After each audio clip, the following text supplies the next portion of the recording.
ఓం సమర్థ సద్గురు శ్రీ సాయినాథాయ నమ. శ్రీ సాయి సచ్చరిత్రము 7వ అధ్యాయము.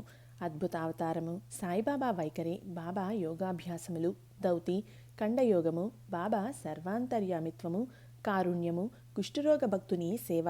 కాపర్డే కుమారుని ప్లేగు వ్యాధి. బాబా పండరి ప్రయాణము. అద్భుత అవతారము. సాయిబాబా హిందువన్నచో వారు మహమ్మదీయుని వలె కనిపించెడివారు. మహమ్మదీయుడు అనుకున్నచో హిందూ మతాచార సంపన్నుడిగా కనిపించుచుండెను. ఆయన హిందువా లేక మహమ్మదీయుడా అన్న విషయము ఇదమిద్దముగా ఎవ్వరికీ తెలియదు. బాబా శాస్త్రోక్తంగా హిందువుల శ్రీరామనవమి ఉత్సవము జరుపుచుండెను. అదే కాలమందు మహమ్మదీయుల చందనోత్సవము జరుపుటకు అనుమతించెను. ఈ ఉత్సవ సమయములందు కుస్తీ పోటీలను ప్రోత్సహించుచుండువారు. గెలిచిన వారికి మంచి బహుమతులిచ్చెడివారు. గోకులాష్టమి నాడు గోపాల్ కాలోత్సవము జరిపించుచుండిరి. ఈదుల్ ఫితర్ పండుగ నాడు మహమ్మదీయులచే మసీదులో నమాజు చేయించెడివారు. మొహరం పండుగ కొంతమంది మహమ్మదీయులు మసీదులో తాజియా లేదా తాబూతు నిలిపి కొన్ని దినములు దాని నచట ఉంచి పిమ్మట గ్రామంలో ఊరేగించెదము అనిరి. 4 దినముల వరకు మసీదులో తాబూతు నుంచుటకు బాబా సమ్మతించి 5వ నాడు నిస్సంకోచముగా దానిని తామే తీసివేసిరి. వారు మహమ్మదీయులు అన్నచో హిందువులకు వలె వారి చెవులు కుట్టబడి ఉండెను. వారు హిందువులు అన్నచో సుంతిని ప్రోత్సహించెడివారు. బాబా హిందువు అయినచో మసీదునందు ఏలయుండును. మహమ్మదీయుడైనచో దునియను అగ్నిహోత్రము నేల వెలిగించి అందు ఉండువారు. అదియే కాక తిరుగలితో విసురుట, శంఖం ఊదుట, గంట వాయించుట, హోమము చేయుట, భజన, అన్న సంతర్పణ, అర్ఘ్యపాద్యాదులతో పూజలు మొదలుగున్న మహమ్మదీయ మతమునకు అంగీకారము కాని విషయములు మసీదులో జరుగుచుండెను. వారు మహమ్మదీయులైనచో కర్మిష్ఠులకు సనాతనాచార పరాయణులైన బ్రాహ్మణులు వారి పాదములపై సాష్టాంగ నమస్కారములు ఎట్లు చేయుచుండెడివారు. వారే తెగవారని అడగబోయిన వారెల్లరూ వారిని సందర్శించిన వెంటనే మూగలగుచు పరవశించుచుండిరి. అందుచే సాయిబాబా హిందువో మహమ్మదీయుడో ఎవరినూ సరిగ్గా నిర్ణయించలేకుండిరి. ఇది ఒక వింత కాదు. ఎవరైతే సర్వమును త్యజించి భగవంతుని సర్వస్య శరణాగతి యొనరించెదరో వారు దేవునితో ఐక్యమైపోయేదరు. వానికి దేనితో సంబంధం గాని భేదభావము గాని ఉండదు. వారికి జాతి మతములతో ఎట్టి సంబంధము లేదు. సాయిబాబా అట్టివారు. వారికి జాతులందు వ్యక్తులందు భేదము కనిపించకుండెను. ఫకీరులతో కలిసి బాబా మత్స్యమాంసములు భుజించుచుండెను. వారి భోజన పళ్ళెములో కుక్కలు మూతిపెట్టినను సణుగువారు కారు. శ్రీసాయి అవతారము విశిష్టమైనది, అద్భుతమైనది. నా పూర్వ సుకృతముచే వారి పాదముల చెంత కూర్చుని భాగ్యము లభించింది. వారి సాంగత్యం లభించుట నా అదృష్టము. వారి సన్నిధిలో నాకు కలిగిన ఆనందోల్లాసములు చెప్పనలవి కానివి. సాయిబాబా నిజముగా శుద్ధానంద చైతన్యమూర్తులు. నేను వారి గొప్పతనమును విశిష్టతను పూర్తిగా వర్ణించలేను. ఎవరు వారి పాదములను నమ్మెదరో వారికి ఆత్మానుసంధానము కలుగును. సన్యాసులు, సాధకులు, ముముక్షువులు తదితరులు అనేక మంది సాయిబాబా వద్దకు వచ్చడివారు. బాబా వారితో కలిసి నవ్వుచూ సంభాషించుచు సంచరించుచున్నప్పటికీ వారి నాలుకపై అల్లా మాలిక్ అను మాట ఎప్పుడూ నాట్యమాడుచుండేది. వారికి వాద వివాదములు గాని చర్చలు గాని ఇష్టం లేదు. అప్పుడప్పుడు కోపము వహించినప్పటికీ వారు ఎల్లప్పుడూ శాంతముగాను సంయమంతోనూ ఉండేవారు. ఎల్లప్పుడూ పరిపూర్ణ వేదాంతతత్వమును బోధించుచుండువారు. ఆఖరు వరకు బాబా ఎవరో ఎవరికి తెలియనే లేదు. వారు ప్రభువులను భిక్షకులను ఒకే రీతిగా ఆదరించిరి. అందరి అంతరంగములందు గల రహస్యములన్నీ బాబా ఎరింగెడివారు. బాబా ఆ రహస్యములను వెలిబుచ్చగనే అందరూ ఆశ్చర్య నిమగ్నులై అగుచుండిరి. వారు సర్వజ్ఞులైనప్పటికీ ఏమీ తెలియని వారి వలె నటించుచుండిరి. సన్మానములన్నచో వారికి ఏమాత్రమూ ఇష్టము లేదు. సాయిబాబా నైజం అట్టిది. మానవ దేహంతో సంచరించుచున్నప్పటికీ వారి చర్యలను బట్టి చూడ వారు సాక్షాత్తు భగవంతుడనియే చెప్పవలను.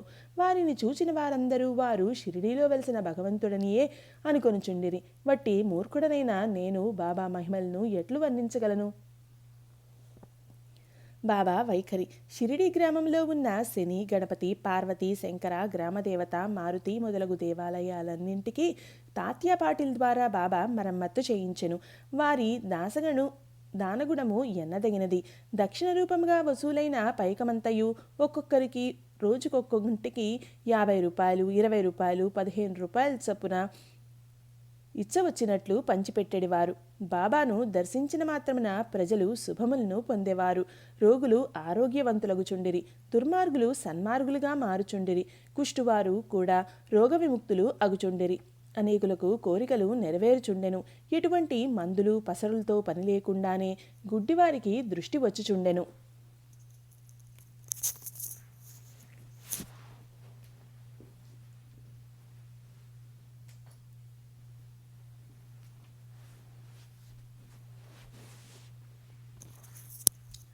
కుంటివారికి కాళ్ళు వచ్చుచుండెను. అంతులేని బాబా గొప్పతనమును సారమును ఎవ్వరునూ కనుగొనకుండిరి. వారి కీర్తి నలుమూలలా వ్యాపించెను. అన్ని దేశముల నుండి భక్తులు షిరిడీకి తండోపతండములుగా రాసాగిరి. బాబా ఎల్లప్పుడూ దునికి ఎదురుగా ధ్యాన నిమగ్నులై కూర్చునడివారు. ఒక్కొక్కప్పుడు మలమూత్ర విసర్జన కూడా అక్కడే చేసేవారు. ఒక్కొక్కప్పుడు స్నానం చేసేవారు, మరొకప్పుడు స్నానం లేకుండానే ఉండేవారు. తొలి దినములలో బాబా తెల్లటి తలపాగా, శుభ్రమైన దోవతి చొక్కా ధరించేవారు. మొదటి రోజుల్లో వారు వైద్యం చేసేవారు. గ్రామంలో రోగులను పరీక్షించి ఔషధమును ఇచ్చెడివారు. వారి చేతితో ఇచ్చిన మందులు అద్భుతంగా పనిచేయుచుండెడివి. వారికి గొప్ప హకీం అనగా వైద్యుడు అని పేరు వచ్చెను. ఈ సందర్భమున ఒక ఆసక్తికరమైన సంఘటనను చెప్పవలెను. ఒక భక్తునికి కండ్లు వాచి మిక్కిలి ఎర్రబడెను. షిరిడీలో వైద్యుడు దొరకలేదు. ఇతర భక్తులు అతనిని బాబా వద్దకు గొనిపోయిరి. సామాన్యముగా అట్టి రోగులకు అంజనములు, ఆవుపాలు, కర్పూరముతో చేసిన ఔషధములు వైద్యులు ఉపయోగించెదరు. కానీ బాబా చేసిన చికిత్స విలక్షణమైనది. నల్ల జీడిగింజలు నూరి 2 మాత్రలుగా చేసి ఒక్కొక్క కంటిలో ఒక్కొక్క దానిని పెట్టి గుడ్డతో కట్టుకట్టిరి. మరుసటి దినమున ఆ కట్లను విప్పి నీళ్లను ధారగా పోసిరి. కండ్లలోని పుసి తగ్గి కంటిపాపలు తెల్లబడి శుభ్రమయ్యెను. నల్లజీడి పిక్కలను నూరి కండ్లలో పెట్టినను సున్నితమైన కండ్లు మండనే లేదు. అటువంటి చిత్రములు అనేకములు కలవు. కానీ అందు ఇదొక్కటి మాత్రమే చెప్పబడింది. బాబా యోగాభ్యాసములు. సాయిబాబాకు సకల యోగ ప్రక్రియలు తెలిసియుండెను. ధౌతి, ఖండయోగము, సమాధి మున్నగు షడ్విధ యోగ ప్రక్రియలందు బాబా ఆరితేరినవారు. అందులో 2 మాత్రమే ఇక్కడ వర్ణింపబడినవి. ధౌతి. మసీదుకు చాలా దూరమున ఒక మర్రి చెట్టు కలదు. అక్కడ ఒక బావి కలదు. ప్రతి 3 రోజులకొకసారి బాబా అచ్చటకు పోయి ముఖ ప్రక్షాళనము, స్నానము చేయుచుండెను. ఆ సమయంలో బాబా తన ప్రేవులను బయటకు వెడలగక్కి వాటిని నీటితో శుభ్రపరిచి పక్కనున్న నేరేడు చెట్టుపై ఆరవేయుట షిరిడిలోని కొందరు కండ్లారా చూచి చెప్పిరి. మామూలుగా ధౌతి అనగా 3 అంగుళముల వెడల్పు, 22.5 అడుగుల పొడవు గల గుడ్డను మింగి కడుపులో అరగంట వరకు ఉండనిచ్చి పిమ్మట తీసెదరు. కానీ బాబా చేసిన ధౌతి చాలా విశిష్టము, అసాధారణము అయింది. ఖండయోగము. బాబా తన శరీర అవయవాలన్నీ వేరు చేసి మసీదునందు వేర్వేరు స్థలముల్లో విడిచిపెట్టువారు. ఒకనాడు ఒక పెద్ద మనిషి మసీదుకు పోయి బాబా అవయవములు వేర్వేరు స్థలములందు పడి ఉండుట చూచి భయకంపితుడై బాబాను ఎవరో ఖూనీ చేసిరి అనుకుని గ్రామ మునసబు వద్దకు పోయి ఫిర్యాదు చేయ నిశ్చయించుకొనెను. కానీ మొట్టమొదట ఫిర్యాదు చేసిన వానికి ఆ విషయం గూర్చి కొంచెమైనా తెలిసి ఉండునని తననే అనుమానించేదరని భయపడి ఊరకునుండెను. మరుసటి దినము అతడు మసీదుకు పోగా బాబా ఎప్పటివలే హాయిగా కూర్చొనియుండుట చూచి ఆశ్చర్యపడెను. ముందు దినము తాను చూచినంతయు భ్రాంతి అనుకునెను. చిరుప్రాయము నుండి బాబా వివిధ యోగ ప్రక్రియలు చేయుచుండెను. వారి యోగస్థితి ఎవ్వరికీ అంతుపట్టనిది. రోగుల వద్ద నుండి డబ్బు పుచ్చుకొనక ఉచితముగా చికిత్స చేయుచుండిరి. ఎందరో పేదలు వ్యధార్థులు వారి అనుగ్రహం వలన స్వస్థత పొందిరి. నిస్వార్థముగా వారు చేయు సత్కార్యముల వలన వారికి గొప్ప కీర్తి వచ్చెను. బాబా తన సొంతం కొరకు ఏమీ చేయక ఇతరుల మేలు కొరకే ఎల్లప్పుడూ పాటుపడేవారు. ఒక్కొక్కప్పుడు ఇతరుల వ్యాధిని తమపై వేసుకుని ఆ బాధను తాము అనుభవించేవారు. అటువంటి సంఘటన ఒక దానిని ఈ దిగువన పేర్కొందును. దీనిని బట్టి బాబా యొక్క సర్వజ్ఞత, దయార్థ హృదయము విదితమగును. బాబా సర్వాంతర్యామిత్వము, కారుణ్యము. 1910 సంవత్సరం ఘనత్రయోదశి నాడు అనగా దీపావళి పండుగ ముందు రోజున బాబా దుని వద్ద కూర్చుండి చలి కాచుకొనుచు దునిలో కట్టెలు వేయుచుండెను. దుని బాగుగా మండుచుండెను. కొంతసేపు అయిన తర్వాత హఠాత్తుగా కట్టెలకు మారు తన చేతిని దునిలో పెట్టి నిశ్చలముగా ఉండిపోయిరి. మంటలకు చేయి కాలిపోయెను. మాధవుడు అనే నౌకరును మాధవరావు దేశపాండేయు దీనిని చూచి వెంటనే బాబా వైపుకు పరిగెడిరి. మాధవరావు దేశపాండే బాబా నడుమును పట్టుకొని బలముగా వెనుకకు లాగెను. దేవా, ఇట్లేల చేసితిరని బాబాని అడిగిరి. మరేదో లోకంలో ఉండినట్లు ఉండిన బాబా బాహ్యస్మృతి తెచ్చుకొని ఇక్కడకు చాలా దూరంలో ఒక కమ్మరి స్త్రీ తన బిడ్డను ఒడిలో ఉంచుకొని కొలిమి ఊదుచుండెను. అంతలో ఆమె భర్త పిలిచెను. తన ఒడిలో బిడ్డయున్న సంగతి మరచి ఆమె తొందరగా లేచెను. బిడ్డ మండుచున్న కొలిమిలో పడెను. వెంటనే నా చేతిని కొలిమిలోనికి దూర్చి ఆ బిడ్డను రక్షించితిని. నా చెయ్యి కాలితే కాలినది, అది నాకు అంత బాధాకరము కాదు. కానీ బిడ్డ రక్షింపబడెను అన్న విషయము నాకు ఆనందం కలగజేయుచున్నది అని జవాబిచ్చెను. కుష్ఠరోగ భక్తుని సేవ.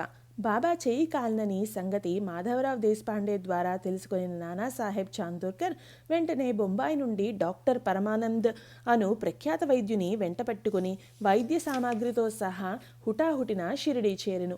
చికిత్స చేయుటకై డాక్టర్కు కాలిన తమ చెయ్యి చూపమని బాబాను నానా కోరెను. బాబా అందులకు ఒప్పుకొనలేదు. చెయ్యి కాలిన లగాయత్తు బాగోజీ షిండే అను కుష్ఠరోగి ఏదో ఆకువేసి కట్టుకట్టెడివారు. నానా ఎంత వేడినను బాబా డాక్టర్ గారిచే చికిత్స పొందుటకు సమ్మతింపలేదు. డాక్టర్ గారు కూడా అనేక సార్లు వేడుకొనిరి. అల్లాయే తన వైద్యుడని తమకు ఏమాత్రమూ బాధలేదని చెప్పుచు ఎటులో డాక్టరుచే చికిత్స చేయించుకునుటను దాటవేయుచుండిరి. అందుచే డాక్టరు మందుల పెట్టె మూతయైనను తెరవకుండగానే బొంబాయి తిరిగి వెళ్ళిపోయెను. కానీ అతనికి ఈ మిషతో బాబా దర్శన భాగ్యము లభించెను. ప్రతిరోజు బాగోజీ వచ్చి బాబా చేతికి కట్టుచుండెను. కొన్ని దినముల తర్వాత గాయం మానిపోయెను. అందరూ సంతోషించిరి. అప్పటికి ఇంకా ఏమైనా నొప్పి మిగిలి ఉండిందా అని సంగతి ఎవరికీ తెలియదు. కానీ ప్రతిరోజు ఉదయం బాగోజీ పట్టీలను విప్పి బాబా చేతిని నేతితో తోమి తిరిగి కట్లను కట్టుచుండెను. బాబా మహాసమాధి వరకు ఇది జరుగుచునే ఉండెను. మహాసిద్ధ పురుషుడైన బాబాకు ఇదంతయు నిజానికి అవసరం లేనప్పటికీ తన భక్తుడైన బాగోజీ అందుగల ప్రేమచే అతడు వనర్చు ఉపాసనను గైకొనెను. బాబా లెండీకి పోవునప్పుడు బాగోజీ బాబా తలపై గొడుగు పట్టుకొని వెంట నడిచేవాడు. ప్రతిరోజు ఉదయము బాబా దునియొద్ద కూర్చునగానే బాగోజీ తన సేవాకార్యము మొదలెడివాడు. బాగోజీ గత జన్మయందు చేసిన పాప ఫలితముగా ఈ జన్మమున కుష్ఠరోగముచే బాధపడుచుండెను. వాని వ్రేళ్లు ఈడ్చుకుని పోయి ఉండెను. వాని శరీరమంతయు చీము కారుచు దుర్వాసన కొట్టుచుండెను. బాహ్యమునకు అతడు ఎంతటి దురదృష్టివంతుని వలె కనిపించినప్పటికీ అతడు మిక్కిలి అదృష్టశాలి, సంతోషి. ఎందుకనగా అతడు బాబా సేవకులందరిలో మొదటివాడు. బాబా సహవాసం పూర్తిగా అనుభవించినవాడు. కాపడ్డే కుమారుని ప్లేగు వ్యాధి. బాబా విచిత్ర లీలల్లో ఇంకొక దానిని వర్ణించదును. అమరావతి నివాసియగు దాదాసాహెబ్ కాపాడ్డే భార్య తన చిన్న కొడుకుతో కలిసి షిరిడీలో కొన్ని దినములు ఉండెను. ఒకనాడు కాపాడ్డే కుమారునికి తీవ్ర జ్వరము వచ్చెను. అది ప్లేగు జ్వరము కింద మారెను. తల్లి మిక్కిలి భయపడెను. షిరిడీ నుంచి అమరావతి పోవాలనని అనుకుని సాయంకాలం బాబా బూటివాడ వద్దకు వచ్చుచున్నప్పుడు వారిని సెలవు అడగబోయెను. గద్గద కంఠంతో తన చిన్న కొడుకు ప్లేగుతో పడియున్నాడని బాబాకు చెప్పెను. బాబా ఆమెతో దయతో మృదువుగా ఇట్లనెను, ప్రస్తుతము ఆకాశం మబ్బు పట్టి ఉన్నది. కొద్దిసేపట్లో మబ్బులన్నీ చెదిరిపోయి ఆకాశం నిర్మలమగును. అట్లనుచు బాబా కఫ్నీని పైకెత్తి చంకలో కోడిగుడ్లంతా పరిమాణము గల 4 ప్లేగు పొక్కులను చూపుచు, నా భక్తుల కొరకు నేను ఎట్లు బాధపడదునో చూడుము. వారి కష్టములన్నీ నావే. ఈ మహాద్భుత లీలలను చూచిన జనులకు మహాత్ములు తమ భక్తుల బాధలు తాము ఎట్లు స్వీకరింతురో అను విషయము స్పష్టమయ్యెను. మహాత్ముల మనస్సు మైనము కన్నా మెత్తనిది, వెన్నవలే మృదువైనది. వారు భక్తులను ప్రత్యుపకారం ఏమియూ ఆశించక ప్రేమించెదరు. భక్తులనే తన స్వజనులుగా భావించెదరు. బాబా పండరి ప్రయాణము. సాయిబాబా తన భక్తులను ఎట్లు ప్రేమించుచుండెను, వారి కోరికలను అవసరములను ఎట్లు గ్రహించుచుండెను అను కథను చెప్పి ఈ అధ్యాయమును ముగించెదను. నానాసాహెబ్ చాందోర్కర్ బాబాకు గొప్ప భక్తుడు. అతడు కాందేశులో నందూరు బారులో మామల్తాదారుగా ఉండెను. అతనికి పండరీపురమునకు బదిలీ అయ్యెను. సాయిబాబా యందు అతనికి గల భక్తి అను ఫలం ఆనాటికి పండెను. పండరీపురమును భూలోక వైకుంఠం అనెదరు. అట్టి స్థలమునకు బదిలీ అగుటచే అతడు గొప్ప ధన్యుడు. నానాసాహెబ్ వెంటనే పండరీపోయి ఉద్యోగంలో ప్రవేశించవలసి ఉండెను. షిరిడీలో ఎవ్వరికీ ఉత్తరము రాయక హుటాహుటిన పండరికి ప్రయాణం అయ్యెను. ముందుగా షిరిడీకి పోయి తన విఠోబాయగు బాబాను దర్శించి ఆ తర్వాత పండరీకి పోవల్ను అని అనుకొనెను. నానాసాహెబు షిరిడీకి వచ్చు సంగతి ఎవరికీ తెలియదు. కానీ బాబా సర్వజ్ఞుడగుటచే గ్రహించెను. నానాసాహెబ్ నీమ్గావ్ చేరుసరికి షిరిడీ మసీదులో కలకలం రేగెను. బాబా మసీదులో కూర్చుండి మహల్సాపతి అప్పాషిండే కాశీరాములతో మాట్లాడుచుండెను. హఠాత్తుగా బాబా వారితో ఇట్లనెను, మన నలుగురము కలిసి భజన చేసిదము. పండరీ ద్వారములు తెరిచినారు కనుక ఆనందముగా పాడదము లెండు. అందరూ కలిసి పాడదొడంగిరి. ఆ పాట యొక్క భావం ఏమనా, నేను పండరీ పోవలను, నేను అక్కడనే నివసించవలను, ఎందుకనగా అది నా ప్రభు యొక్క ధామము. అట్లు బాబా పాడుచుండెను. భక్తులందరూ బాబాను అనుకరించిరి. కొద్దిసేపటికి నానాసాహెబ్ కుటుంబం సమేతముగా వచ్చి బాబా పాదములకు సాష్టాంగ నమస్కారం చేసి తనకు పండరీపురం బదిలీ అయినదని, బాబా కూడా వారితో పండరీపురం వచ్చి అక్కడ ఉండవలసిందని వేడుకొనెను. అటులా బ్రతిమాలుటకు అవసరం లేకుండెను. ఏలన బాబా అప్పటికే పండరీ పోవల్ను, అచట ఉండవల్ను అన్న భావమును వెలిబుచ్చుచుండునని తక్కిన భక్తులు చెప్పిరి. ఇది విని నానా మనస్సు కరిగి బాబా పాదములపై పడెను. బాబా యొక్క ఊదీ ప్రసాదమును ఆశీర్వాదమును అనుజ్ఞను పొంది నానాసాహెబ్ పండరికి పోయెను. ఇట్టి బాబా లీలలకు అంతులేదు. ఇది 7వ అధ్యాయం సంపూర్ణం. సద్గురు శ్రీ సాయినాథార్పణమస్తు. శుభం భవతు.